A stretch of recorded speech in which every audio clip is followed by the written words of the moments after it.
Bem-vindo ao Future Enterprise Show. Neste episódio temos como convidada Maria João Carioca, Executive Board Member na Caixa Geral de Depósitos. Esta conversa será guiada por Fernando Bação, professor catedrático na Nova Information Management School, da Universidade Nova de Lisboa, e Gabriel Coimbra, Group Vice President and Country Manager da IDC.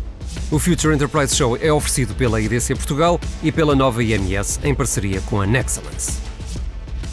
Bem-vindos a mais um episódio do Future Enterprise Show, um programa que pretende discutir os principais temas relacionados com o futuro das organizações numa economia cada vez mais digital. Um programa da IDC em parceria com a Nova IMS e com o apoio da Nexcellence.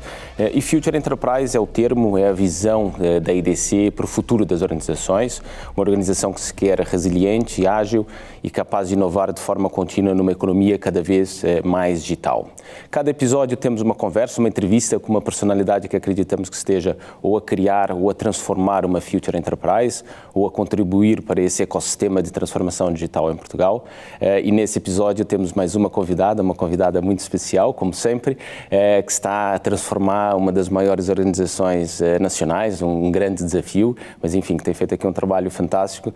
Mas para apresentá-la, tenho aqui comigo o meu co-moderador e amigo, Fernando Bação. Fernando, força. Obrigado, Gabriel. É verdade, a nossa convidada de hoje é muito especial, está numa posição muito relevante à frente, a ajudar a transformar uma das maiores empresas portuguesas.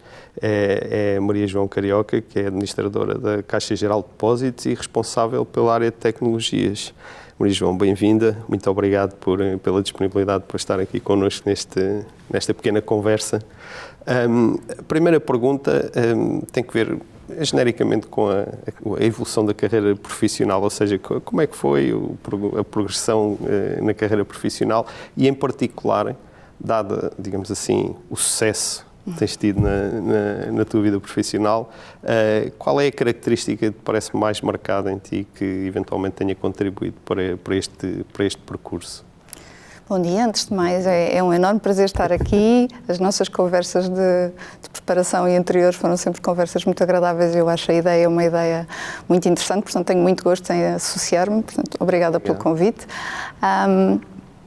Indo à tua pergunta, eu acho que esta é daquelas em que não há um silver bullet e eu, se tiver que dizer exatamente qual é a minha característica, tenho alguma dificuldade. Acho que é assim uma espécie de mistura entre curiosidade intelectual e resiliência.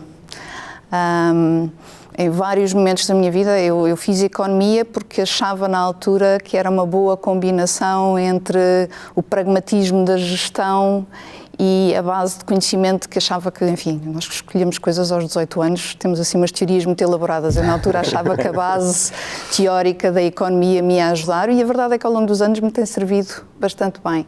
Não tinha muita ideia do que é que ia fazer, mas achava que, enfim, trabalhar provavelmente no Banco de Portugal, tinha assim uma ideia de que uma instituição importante seria uma coisa relevante para mim e depois quando me apareceu a consultoria à frente, eu admito que na altura nem sabia bem o que era, mas gostei do desafio do problem solving. Eu lembro-me de uma das minhas entrevistas de recrutamento, alguém descrever que o que se fazia ali era resolver problemas, depois havia os dias em que a coisa era assim um bocadinho diferente e resolviam-se problemas, os complicados eram os dias em que se resolvia problemas e quando a coisa estava a correr mesmo bem, resolviam-se problemas. E eu achei, ok, não, isto é uma coisa que, em vez de me assustar, deixou-me curiosa, deixou-me disponível para, ok, se resolvem, isso é bom, não é? Portanto, se fosse ficar no problema era complicado, mas há ali um elemento de curiosidade que eu acho que tem governado muito o meu progresso, porque depois, enfim, a minha vida pessoal tem sempre sido uma marca muito forte também nas minhas escolhas de carreira e digo porque efetivamente fiz escolhas várias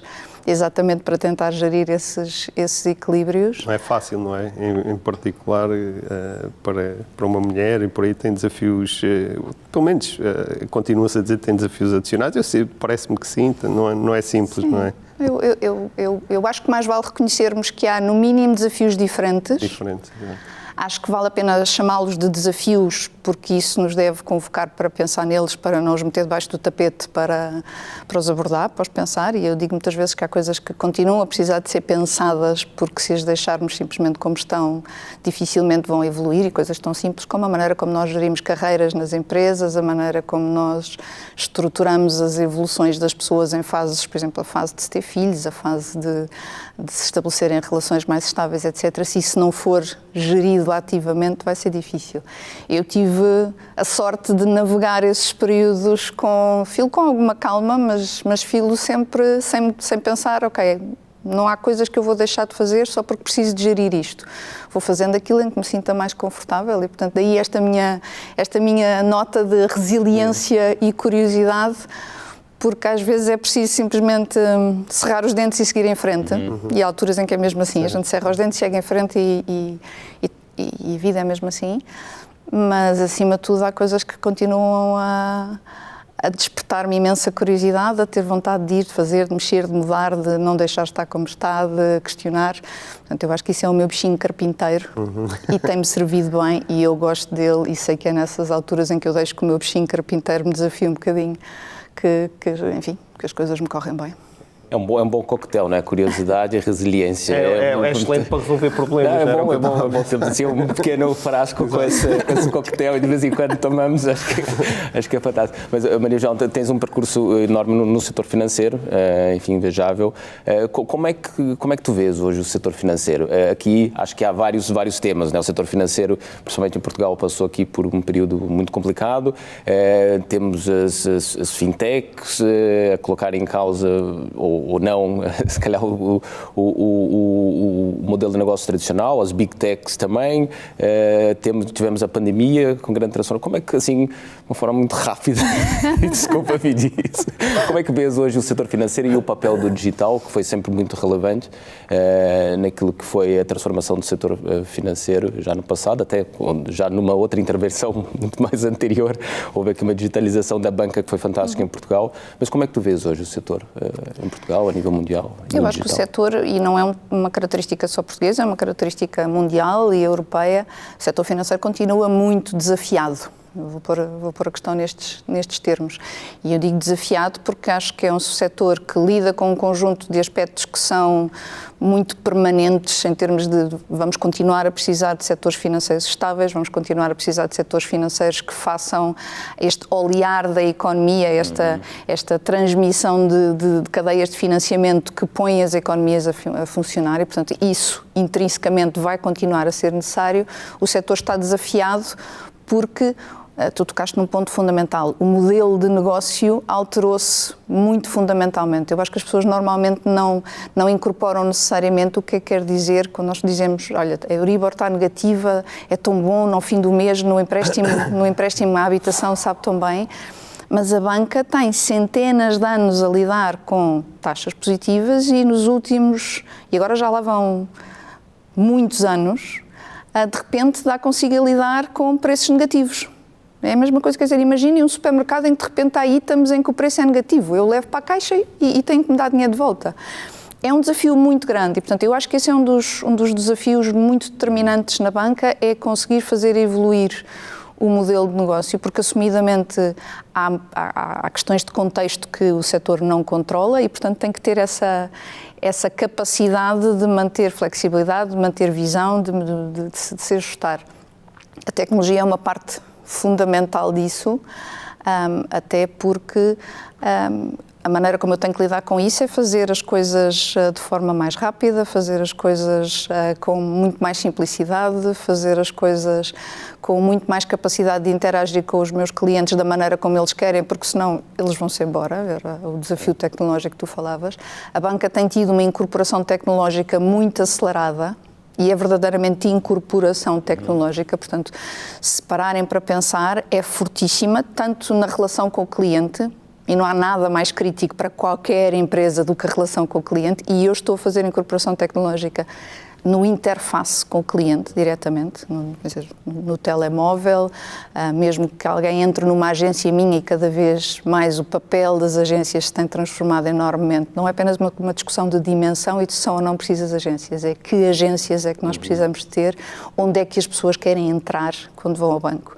E está a tecnologia em toda esta equação, na relação com o cliente, mas mesmo que venham até cá atrás, no back-end de um banco, olhem, por exemplo, para os nossos modelos de decisão de crédito. Também há poucas coisas mais fundamentais do que a maneira como a banca percepciona risco, abre crédito às empresas, às famílias. Eu, hoje em dia, tenho uma incorporação tecnológica nos meus modelos de avaliação de risco e de decisão de crédito que é diferencial, é uma ordem de grandeza face àquilo que tinha seguramente há 10 anos, 3, 4, 5 anos, está a progredir a uma escala bastante logarítmica, ou exponencial, não sei. Portanto, eu vejo o setor da banca a continuar a ser bastante desafiado. Eu acho que em Portugal o desafio está muito relacionado com a nossa economia, não é? Portanto, vamos ter aqui agora uma recuperação para fazer.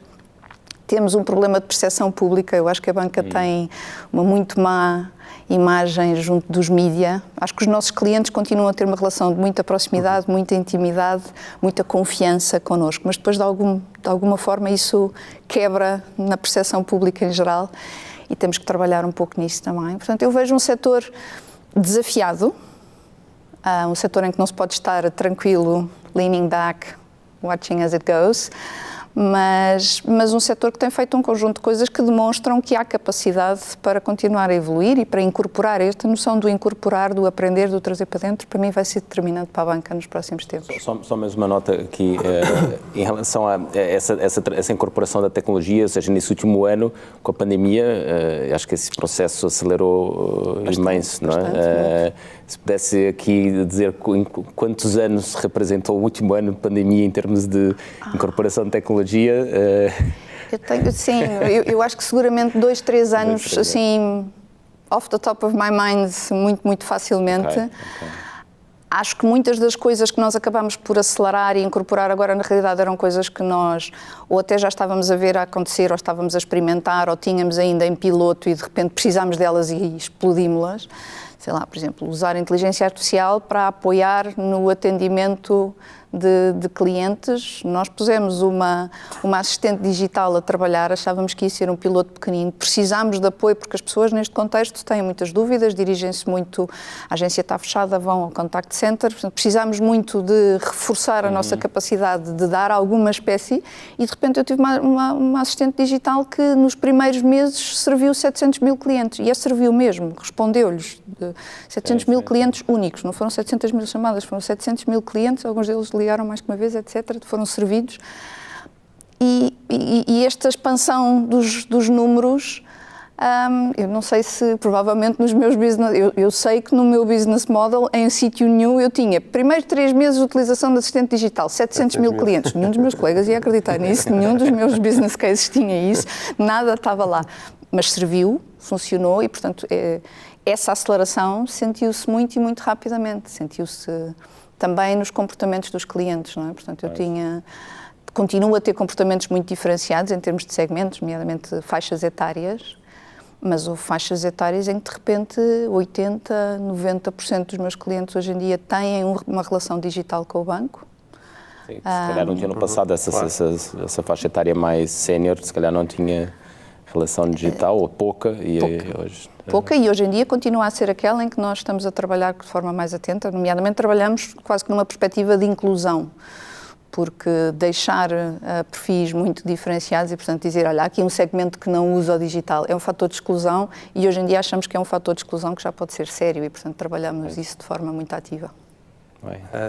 João, falámos aqui, aflorámos o tema, a banca tem um desafio de rentabilidade, não é? com esta questão das taxas e por aí está a redefinir o seu modelo de negócio, entretanto veio esta emergência da pandemia que fez com que se mudasse muita coisa na relação com os clientes, mas também na relação com os colaboradores, não é? Em termos de trabalho e tudo isso. Portanto, a Caixa Geral de Depósitos é uma empresa muito grande, com milhares de colaboradores.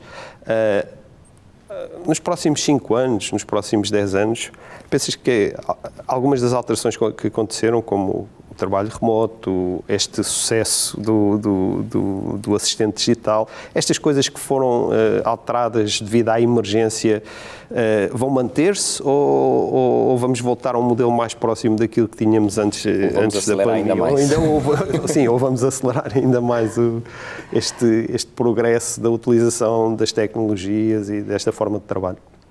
Eu acho que a imagem que eu tenho sempre é a imagem de nós introduzimos um choque. Não é? Portanto, quando se introduz um choque, há uma fase de expansão, depois, fisicamente, na maior parte das vezes, quando há um choque, depois há alguma contração e depois as coisas dificilmente ficam como eram, não é? Portanto, o que é que eu vejo? Eu vejo realidades como o teletrabalho, por exemplo, que foram levadas, se quisermos, ao máximo, provavelmente vão ter aqui uma fase de adaptação, até porque a nossa própria saúde mental precisa aqui de recuperar um bocadinho um equilíbrio entre a distância e a flexibilidade que a distância permite e a proximidade que o estar fisicamente acaba por registrar que faz falta. Portanto, aquilo para que nós nos estamos a preparar é para não perder as oportunidades das coisas que vemos que têm condições para funcionar, portanto, para não deixar cair, por assim dizer, porque há coisas que nós vamos precisar de suportar. Não é? O teletrabalho é uma boa ilustração. Alguma da experiência digital também é uma boa ilustração, porque as pessoas, em contexto de pandemia, se calhar têm mais paciência para suportar uma má user experience. Mas é bom que agora a vamos corrigir, porque em contexto normal ninguém tem paciência para aquilo, não é? Portanto, aprendemos com as pessoas a usarem em stress quais eram as coisas que gostavam e quais eram as coisas que as estressavam e aquilo que se perdoava num contexto, agora vamos ter que garantir que melhoramos para quando o contexto já for mais estável. Portanto, eu acho que vai haver um elemento de aceleração, porque quem experimentou muitas vezes gostou e pede mais e, portanto, nós demos ali um salto naquilo que era, se quiserem, a nossa lista de funcionalidades, de experiências, de aspectos a servir. Teve ali uma espécie de um mega trial run, assim, uma espécie de um momento de experimentar muita coisa que agora nos vai alimentar um pipeline, vai-nos acelerar o pipeline de desenvolvimento. Também acho que, em alguns aspectos, vamos fazer aqui um período de acomodação do choque, portanto, por exemplo, estabelecer normas para o funcionamento do teletrabalho. Nós estamos, por exemplo, a olhar para as nossas equipas numa perspectiva de, quais são as equipas que em teletrabalho têm boas produtividades, têm bons graus de satisfação das pessoas. Fazemos muitos inquéritos aos nossos colaboradores, perguntamos muitas vezes, as reações entre equipas são muito diferentes. São muito diferentes, não há um padrão assim. Há diferenças bastante acentuadas e é fácil de entender. Num banco é muito fácil, basta perceber a diferença de natureza que há entre quem está à frente ao cliente e que esteve permanentemente frente ao cliente e experimentou teletrabalho apenas em situações mais extremas, e quem está em funções, sei lá, numa área de tecnologia, numa área de operações. Já trabalhava também em determinados que já tinha essa experiência. E um contact center. Nós fomos o primeiro contact center em Portugal a ficar 100% remoto, em casa das pessoas. É uma coisa que nos deu particular satisfação, porque acho que é exatamente aí que a Caixa quer estar. Eu sou uma instituição portuguesa, quero ter a tecnologia ao serviço de coisas que, para os portugueses, neste caso foi para os meus colaboradores, mas também foi para os meus clientes que tiveram alguém a responder-lhes que se sentia seguro. Mas esse tipo de diferenças de função e esse tipo de diferenças de interação com o cliente, de interação com os clientes, de interação mesmo com o fornecedor, portanto, áreas em que eu, por exemplo, trabalho com fornecedores externos, geram diferenças muito grandes na percepção, no conforto que as pessoas têm e na produtividade das equipas. Há equipas em que eu controlo produtividade lindamente e, portanto, as pessoas podem trabalhar onde quiserem, que nós estamos super confiantes com isso. Há equipas em que se sente o impacto, porque é preciso uma articulação entre membros da equipa, porque, sei lá, fazer ideação Claro. é difícil, não é a mesma coisa quando se está num whiteboard com post-its, com a malta a fazer alguma gamificação até da interação, e mesmo que não haja gamificação, estamos ali e tu dizes uma coisa, né? Do que quando se está numa videoconferência, não é a mesma coisa. As equipas dizem-nos isso, portanto... Ainda não chegamos ao momento de ter a tal realidade virtual completamente preparada para essas iterações. Portanto, já agora, só um ponto que me parece interessante, que nós até temos discutido com outros convidados, tem que ver com este tema do trabalho Portanto, hoje em dia, não só em Portugal, mas em todo o mundo, o trabalho remoto passou a ter uma adoção completamente, completamente diferente daquilo que existia antes. E há muitas empresas que já declararam que agora vão ser remote first e por aí, todas essas coisas. A maneira como nós vimos isso é que potencialmente cria um novo desafio para as empresas portuguesas, porque nós sabemos que, em particular na área da tecnologia, os profissionais em Portugal são de boa qualidade, pelo menos são vistos assim, têm um diferencial salarial significativo em relação a outras geografias, nomeadamente outras zonas da Europa, e potencialmente pode-se dar o caso de começar a haver um brain drain, digamos assim, em Portugal. Acho que é realmente um tema, que é um desafio relevante no que virá no futuro. Parece que não... É um desafio, sem dúvida. Eu acho que hoje em dia há uma série de conversas a correr, uma série de pessoas que estão atentas há uma lógica de polo tecnológico versus nearshore, há aqui uma série de papéis que nós vemos manifestarem-se em Portugal, a acontecerem uns com mais intensidade e outros, mas seguramente há um desafio grande em termos da maneira como nós estamos a gerir pessoas. Nós sentimos, não é? Eu sinto perfeitamente, nomeadamente nas áreas de tecnologia, mas genericamente em funções com uma qualificação técnica, com uma especificidade técnica elevada, para não falarmos só de tecnologias, portanto, por exemplo, pessoas com uma especialização grande em análise de risco, é a mesma coisa que tecnologia, não é? Exato. A mesma coisa, portanto, não é uma questão de se sabem ou não codar. Tem competências muito técnicas, não é? Que há muita procura, não é? Pronto. É sem dúvida um desafio. Eu tendo a achar que há um elemento positivo nisto. Portanto, eu durante muitos anos o que acontecia era muitos dos meus jovens mais qualificados iam para fora. Hoje em dia há aqui uma realidade muito diferente com a qual eu não tenho ilusão nenhuma, nós estamos ainda a tentar aprender a lidar com ela. Eles ficam cá, não ficam a trabalhar para empresas portuguesas. Pois, esse é Como é que eles depois retomam a relação connosco, empresas portuguesas? É um desafio que nós temos, mas o facto de eles estarem cá, apesar de tudo, tem um efeito de contágio que é positivo, não é? Estão cá, têm as famílias cá, quando falam com os nossos estudantes e alunos, dão-nos uma perspectiva diferente de onde é que eles vão fazer a vida de futuro. Acho que abrir oportunidades de carreira à nossa juventude é sempre bom. Eu sou daquelas que acha que há coisas que são intrinsecamente boas e se me vai custar a mim adotar, então eu tenho que, quer dizer, o ónus está em mim, eu não posso sacrificar os outros, eu é que tenho que aprender a fazer melhor. Nós na Caixa o que estamos a tentar fazer é nós próprios lidarmos melhor com estar a contratar pessoas que trabalham connosco remotamente, quer dizer, se os outros fazem e vêm buscar a Portugal, eu faço e vou buscar se calhar a outros sítios ou a outros sítios dentro de Portugal, e em Portugal isso é uma discussão relevante.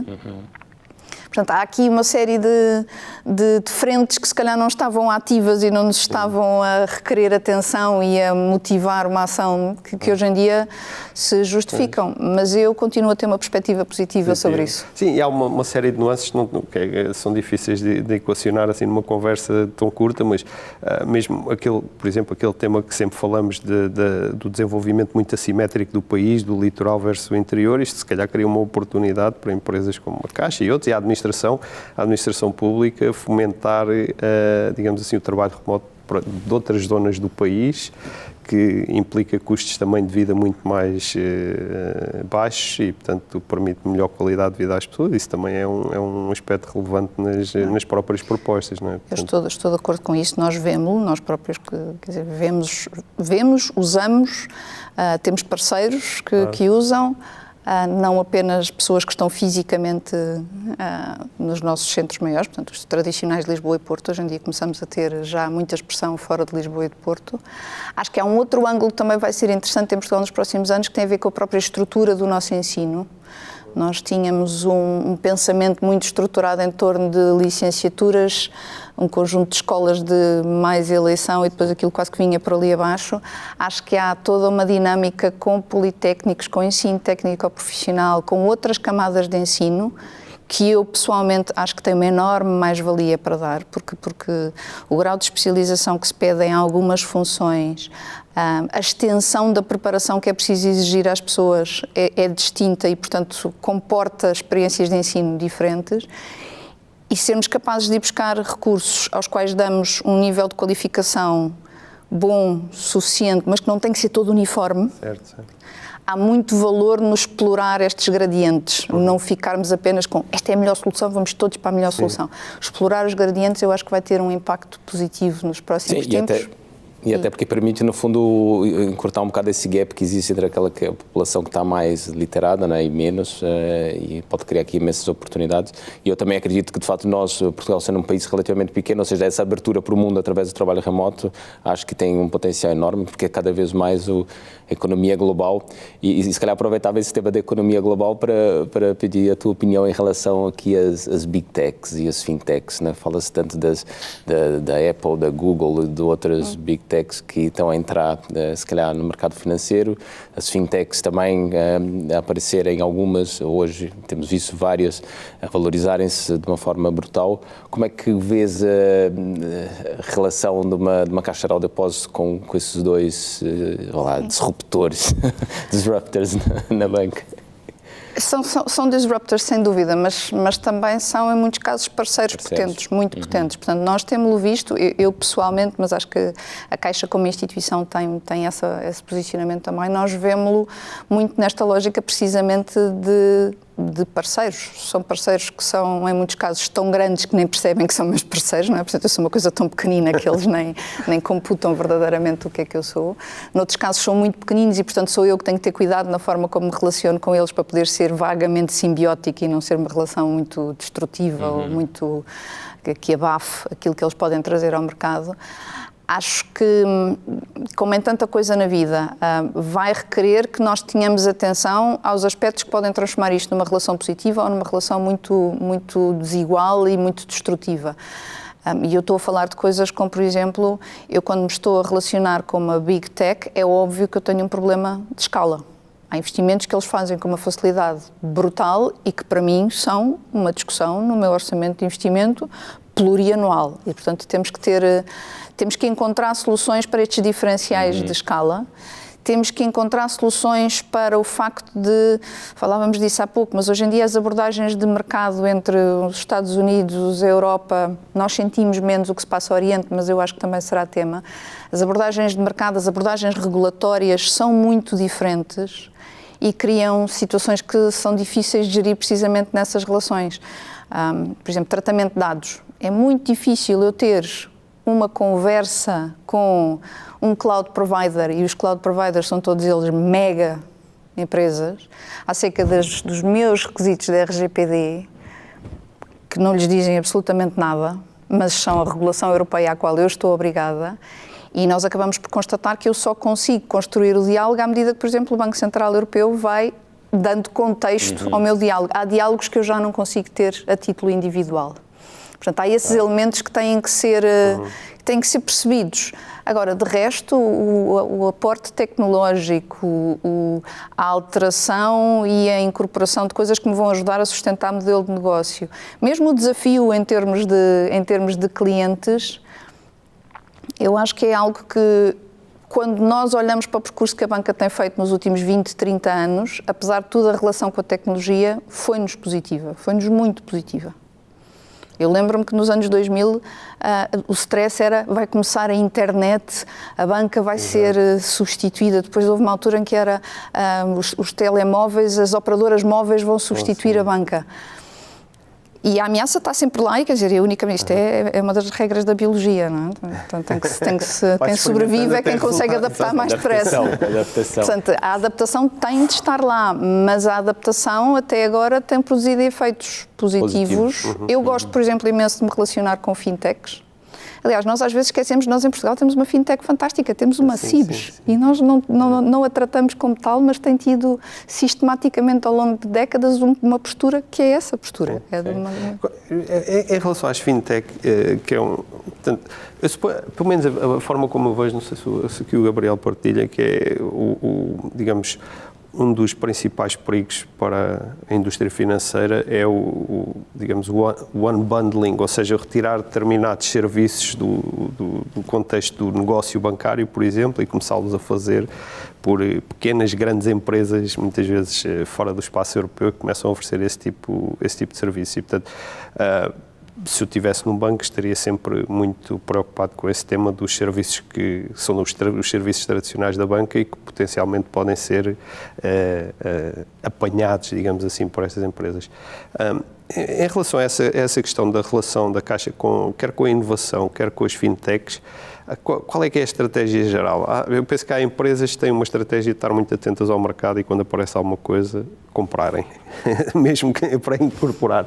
Outras têm uma abordagem mais de criar um ecossistema colaborativo, digamos assim, que permita, por um lado, estar atento, por outro lado, também ter essas parcerias.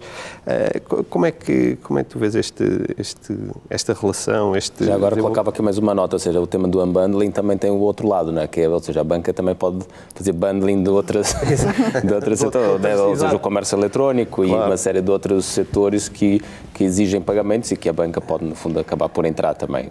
Eu estava-vos a ouvir e estava a pensar que isso é muito a reflexão que nós temos feito. Isto é quase como um harmónio ou como a respiração de um organismo, não é? Portanto, nós temos, vamos lá ver, e há segmentos da nossa oferta que têm décadas dessa experiência. Basta pensar, por exemplo, na década de 90 havia uma discussão brutal acerca do que é que ia acontecer à banca com a criação de um mercado de retalho para fundos. As pessoas começaram a comprar fundos de investimento, havia ali de repente uma explosão, uma lógica de supermercado de fundos e que as pessoas iam comprar diretamente.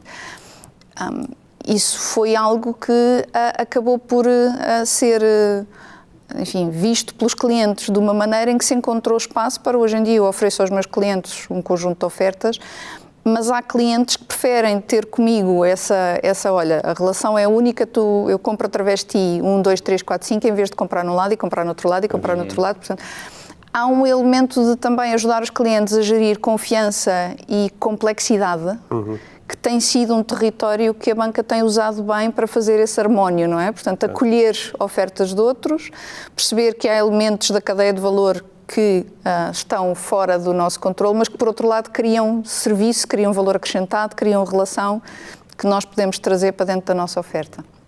Nós, na Banca Europeia, temos o conceito de Open Banking que está agora a surgir e a ser muito, muito estimulado e que é um conceito muito interessante precisamente porque o banco tem de abrir as suas contas, mas pode incorporar as contas de todos à sua volta. Exatamente. É uma questão de perspectiva, não é? É uma questão de perspectiva. Eu, quando dou aos meus clientes do Dabox o acesso à sua conta do seu cartão Revolut, as pessoas dizem, mas porquê? Eu digo, porquê? Porque o cliente, em vez de andar a gerir a conta da Revolut e a conta à ordem da Caixa e a conta do Santander e do Milênio e de 3 bancos, chega ali um sítio e há cliente, eu tenho. Mas boas dezenas de milhares de clientes que querem ver aquilo assim. E a fidelização a essas aplicações acaba por ser um bocadinho estratégica exatamente para ser o principal, digamos, provider de serviços bancários. Eu acho que muito do desafio é reconhecer que isto só se faz ouvindo muito aquilo que os clientes querem. O que os clientes querem, o que os clientes usam, não desistir à primeira porque há coisas que o conceito demora algum tempo a ganhar escala, a ganhar relevância, muitas vezes porque é quase um tema geracional. Eu tenho ofertas que hoje em dia, ali aquela camada dos 18, 20, etc., tem alguma aderência àquilo. Na minha base de dados de clientes global, aquilo acaba por ter um peso relativo, mas eu vou fazer caminho com aqueles jovens porque eles querem uma coisa que eu vou ter que fazer desenvolver e ter que fazer crescer. E vou ter que montar um business case que suporte isso, apesar de quem está nos 50, 60, 70 não estar a comprar aquela oferta, não estar a valorizar aquele serviço. Portanto, acima de tudo, muito do desafio na relação é, quando se entra na relação a pensar estás-me a roubar mercado, entramos mal. Há muitas relações em que mesmo do lado de lá, quando se começa depois o diálogo, há muito espaço para perceber, espera lá, está bem, ok, dá para construir. Há empresas com quem nós às vezes, quase que no espaço mediático, se lida como se fossem nossos grandes inimigos e há ali uma concorrência, uma tensão e cria-se quase uma história de grande concorrência e nós temos relações super cordiais e trabalhamos em conjunto. Não, é curioso, não é? Como o digital consegue criar essa relação de competition, não é? Porque de facto pode-se criar ecossistemas que permitam, enfim, trabalhar com concorrentes, entrar em novos mercados, não é? Portanto, é muito interessante. Como é que tu vês o nosso mercado nacional e da banca, comparando com a Europa e com e com os Estados Unidos e o Oriente, falasse um pouco do Oriente, claro que não temos tanta visibilidade, mas também o mercado também se desenvolveu muito. Tu vês a Europa hoje bem posicionada em termos de transformação digital? Vejo, globalmente vejo. Vamos ver, a Europa tem um conjunto de... Europa e Portugal. Eu olho sempre para o meu grau de transformação digital em função da minha realidade socioeconómica. Eu digo muitas vezes, eu sou um banco universal, eu tenho nas minhas bases de dados 6 milhões de clientes. Não vale a pena fingir que eu sou um digital native. Ou não vale a pena fingir que eu sou um digital attacker. Claro. Portanto, eu vou sempre ter números bastante diferentes. Nós tivemos acesso recente a um estudo que comparava um conjunto de, um número ainda alargado, umas dezenas de bancos a nível europeu, e nós estávamos ali a meio da tabela. E é aquela sensação de copo meio cheio, copo meio vazio. E depois olha-se para o lado dos mais desenvolvidos e vi para aí uns quantos que eram digital attackers. E o meu ponto é, ok, se eu estou a meio de uma tabela em que na ponta estão digital attackers, eu, Banco Universal, estou bem, não é? Porque necessariamente há segmentos dos meus clientes que não são millennials, que não são digital natives, que precisam que eu faça um caminho de maneira diferente. E, portanto, quando olho para o grau de digitalização em Portugal e mesmo na Europa, eu olho para ele sempre tendo muita atenção, ok, qual é a base demográfica que nós estamos a servir? E há que reconhecer que a realidade socioeconómica é diferenciada, que há fatores culturais que determinam imenso, sei lá, os nórdicos, confrontados com um inverno muito complicado, têm alturas do ano em que têm taxas de utilização do digital que são brutais. Nós cá não, quer dizer, as pessoas de alguma idade até gostam de ir à agência porque até têm uma conversa e têm um clima mais ameno e, portanto, podem fazê-lo sem terem aquela... Sim, é verdade. Portanto, há questões que fazem com que eu raramente olho para os números assim com uma bitola totalmente uniforme. Acho que o peso dos fatores sociodemográficos é importante e vamos lá ver, não vale a pena escamotear, há trabalho a fazer, não é? Portanto, eu acho que há uma preocupação que nós neste momento temos muito presente e que, aliás, partilhamos inclusivamente com uma série de entidades oficiais. Há um tema de inclusão digital que em Portugal é sério. Sim. E é sério mesmo, não é? Porque tanto ao nível de demografia, portanto, faixas etárias que se ficarem excluídas têm dificuldade em estarem informadas, são mais sujeitas a fraude, são mais frágeis em termos da utilização das suas poupanças. Portanto, esta exclusão digital hoje em dia já tem efeitos muito práticos. E quando falamos de faixas etárias mais avançadas, depois também falas de gente nova, que se estiver excluída não tem acesso, por exemplo, a alguma espécie de aconselhamento financeiro que pode ter, não tem acesso a ferramentas para comparar, por exemplo, querem um crédito pessoal. Estar digitalmente incluído quer dizer que pode comparar várias ofertas de uma forma fácil, que está menos frágil para tomar uma má decisão, está menos frágil para não perceber a decisão que está a tomar. Portanto, há um tema de inclusão social do lado das famílias. E há um tema de facilitação junto das empresas. Nós temos um tecido empresarial muito dominado por pequenas empresas. Eu há pouco falava de escala, quando a Caixa pensa versus uma tecnologia. Agora imagine o que é uma PME portuguesa a pensar em tecnologia, não é? Portanto, facilitar pagamentos, como tu dizias, dar soluções que apoiem... Nós montámos uma solução que chamamos Flex Cash, que é uma solução em que digitalmente a faturação pode ser adiantada a uma empresa, portanto, reduzir as necessidades de tesouraria. Coisas pequeninas, coisas hiper pragmáticas do dia-a-dia, em Portugal têm caminho para andar. Nós vemos-las aí nos outros mercados, vemos-las e trazemos. Mas a banca, a ideia que eu tenho é a banca sempre foi uma indústria muito avançada em termos tecnológicos em Portugal. Eu acho que houve muitos anos, há uma ou duas décadas, em que os serviços bancários portugueses eram tão bons ou melhores que os do resto da Europa, e os bancos eram muito proativos na adoção de tecnologia, no serviço ao cliente e por aí. E eu penso que continua a ser, apesar de serem empresas relativamente pequenas no contexto europeu e obviamente no contexto mundial, são empresas muito inovadoras, muito capazes de proporcionar um bom serviço. Mas, olhando para essas pequenas e médias empresas que falavas há pouco e com as quais a Caixa tem uma relação intensa, é um dos maiores, principais financiadores destas empresas, como é que tem-se visto o processo destas empresas no contexto da transformação digital e na capacidade de, digamos, utilizar estes serviços mais avançados? Estavas há pouco a falar e por aí. Há diferenças? As coisas estão mais ou menos na mesma? seja, precisamos dar um salto. É preciso mais inclusão digital por parte dos gestores das empresas ou por parte da população? Ou dos dois? Onde é que o desafio é maior? Eu acho que há, uma vez mais, há um tema de segmentação que é sério. Genericamente, nós sentimos muito mais disponibilidade para experimentar.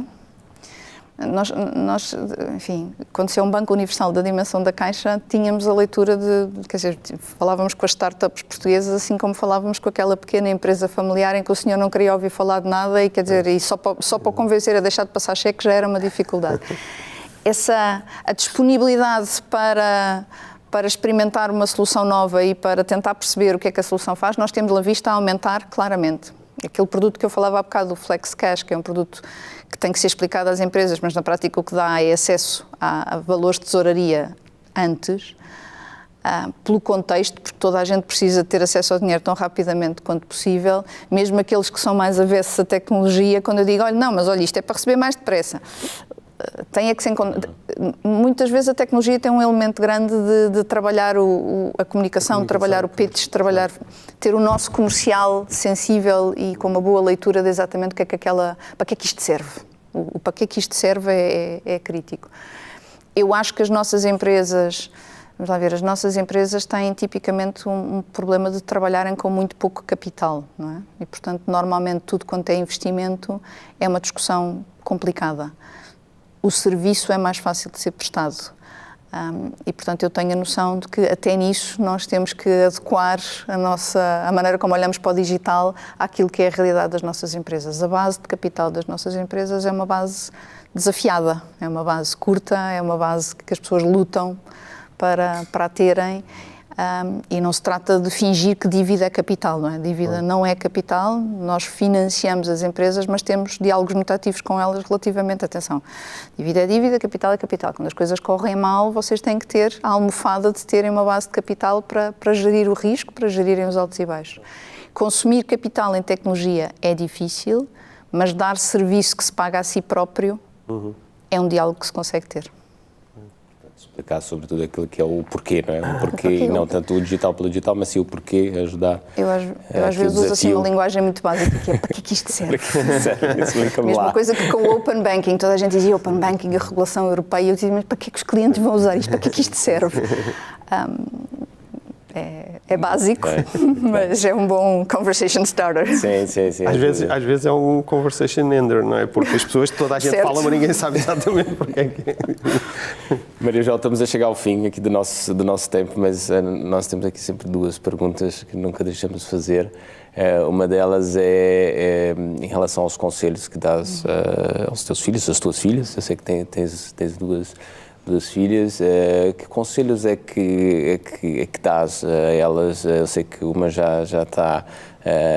tem 21 anos, certo? E, portanto, já está bastante avançada, já se calhar recebeu grande parte dos conselhos, ou não, vamos ver, a vida ainda é longa, mas que conselhos é que dás aos teus filhos quando estão a pensar em entrar num curso superior, a entrar no mercado de trabalho? Eu espero ser consistente entre aquilo que efetivamente lhes disse e aquilo que eu acho que lhes disse. Eu acho que as minhas conversas com as minhas filhas têm sido sempre muito em torno de escolham alguma coisa que vos motive, que vocês queiram fazer, que vos entusiasme, que vocês entendam o que é que vão fazer. Portanto, e depois trabalhem. Eu tenho um discurso de vocês trabalhem, ponham esforço, ponham a dedicação, ponham a intensidade para terem essa formação numa boa escola, para estarem num escola que seja um escola de pessoas que sejam boas referências. Portanto, acho que tem sido sempre muito essa a minha linha. Façam escolhas por coisas que vos façam sentido a prazo. Percebam que as coisas não têm que ser muito estreitas, portanto, façam escolhas que vos deem flexibilidade. Elas são as duas muito engenheiras. Eu sou economista, mas acho que criei duas engenheiras. E tenho muito conforto com isso. O fato de estar à frente do IT, na casa, pode ter influenciado isso? Não sei, é uma boa pergunta. Eu acho que, curiosamente, as minhas filhas às vezes dizem, mãe, aquilo que tu fazes, tu lidas muito com pessoas e eu não sei se sou capaz de fazer isso. Portanto, há uma perspectiva delas sobre o grau de objetividade da engenharia versus a gestão, em que eu acho que elas ficam mais confortáveis com a engenharia. Acho que a vida lhes vai mostrar que nós lidamos sempre com pessoas. mas nesta fase da vida delas era importante elas terem conforto e, portanto, eu pessoalmente acho que a engenharia abre um horizonte enorme, dá-lhes uma base muito forte e, portanto, fico muito feliz com isso, porque o meu conselho é sempre esse, abre opções, constrói bases fortes e percebe que as coisas não caem do céu, é preciso trabalho e, portanto, trabalha. Então, curiosidade e resiliência, está aí. Está no DNA. Está no DNA. Bom, a nossa última pergunta é sempre a mesma e é para solicitar algumas sugestões de livros, leituras que pareçam interessantes ou que tenham marcado, quer profissionalmente, quer pessoalmente, se alguns livros tenhas gostado especialmente. Sou um bocadinho um perigo, porque eu confesso que hoje em dia, em termos de leituras profissionais, eu faço relativamente poucas. Portanto, não sei se sou uma referência segura em termos de leituras. Sou uma consumidora voraz de ficção científica e de poesia, portanto, coisas em extremos muito, muito grandes. E ao longo dos anos tenho tido períodos da minha vida em que fiz percursos de leitura de que gostei muito. Por exemplo, houve uma altura em que fui introduzida a livros de história por um livro que é o Chalé das Memórias de Tony Judt, e com isso fui buscar o novelo porque precisava de perceber mais acerca de períodos da nossa história e fui andando para trás e cheguei aos persas a ler coisas de leitura relativamente acessível, portanto os Tom Hollands desta vida que fazem Rubicon, que conta a história do início de Júlio César, portanto o período do início dos Césares em Roma, e fui andando ali para trás. Portanto, gosto de livros que me começam percursos. Aí há 3 ou 4 anos li um livro que se chama The Vital Question, é um livro sobre respiração celular, sobre o mecanismo de produção energética nas células, que me levou num percurso. Fui ler a história da física quântica, fui ler um conjunto de livros que eu tenho sempre que ler por autores que percebem o que é escrever acerca de conceitos complexos para pessoas que não têm formação técnica. Portanto, normalmente a dificuldade está em achar estes livros que são escritos numa linguagem, mas depois gosto imenso, porque leio com imenso prazer sobre história, sobre física quântica, sobre biologia, etc. Portanto, se é alguma coisa, a minha recomendação é assim, esta panóplia. Às vezes algo tão simples. Não é? É curiosidade, é seguir a sua própria curiosidade, não é? E o outro lado é a poesia. A poesia também acho que é algo que tem sido sempre uma companhia muito constante ao longo dos anos. Algum livro, alguma referência? Neste momento, em cima da minha mesa de cabeceira, tenho o Dom Tolentino Mendonça, A Noite Abre Meus Olhos, que é um livro lindíssimo. E tenho, se não me engano, Frost, porque eu tenho sempre assim os livros de poesia, daqueles que me acompanham há muitos anos, ou um Keats, ou um Hemingway, enfim, um Cummings, uma coisa dessas. Mas Tolentino Mendonça foi uma experiência recente que me impressionou. Não, ficam sugestões, acho que foi, enfim, foi uma conversa aqui, terminando já o tempo, mas podíamos estar aqui ainda muito mais a falar sobre vários aspectos, e foi curioso, né? Uma economista que está à frente do IT e do digital, onde vimos aqui alguns ingredientes são chave, a curiosidade, a resiliência, e essa curiosidade que leva depois a temas tão, enfim, dispersos como, enfim, a história, a poesia, a física quântica. Portanto, eu acho que a conversa foi ótima, acho que aprofundamos o tema do digital e aquilo que é o futuro das organizações nessa economia cada vez mais global e digital e de escala. Acho que foi muito interessante, mas podíamos, se calhar depois, numa segunda conversa, se calhar para o próximo ano ou mais no futuro, se calhar aprofundar um dos outros temas até um pouco ao lado, que são tantos, e portanto fica aqui registado. Maria João, muito obrigado por essa conversa. Fernando. Também só queria agradecer, foi uma conversa muito, muito interessante, como seria de esperar, e mais uma vez agradecer a disponibilidade para estar aqui hoje com esta conversa. Ficamos já marcados, ainda temos que ir ver a data, mas para o futuro voltamos a uma conversa destas. Muito obrigado. Muito obrigado, com muito gosto. Acho a conversa foi sem dúvida, enfim, foi mais um monólogo se quisermos, mas a conversa, as perguntas ajudaram muito e o tema motiva-me e interessa-me, portanto, obrigada. Obrigado. Nós é que agradecemos. Maria João, muito obrigado. E assim terminamos mais um episódio do Future Enterprise Show, uma iniciativa da IDC em parceria com a Nova IMS, com o apoio da Nexcellence. Obrigado e até breve.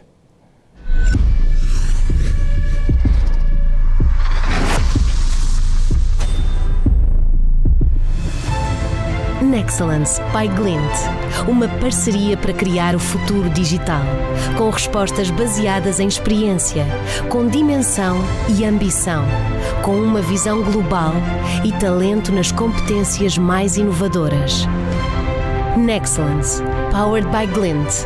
Knowledge to empower.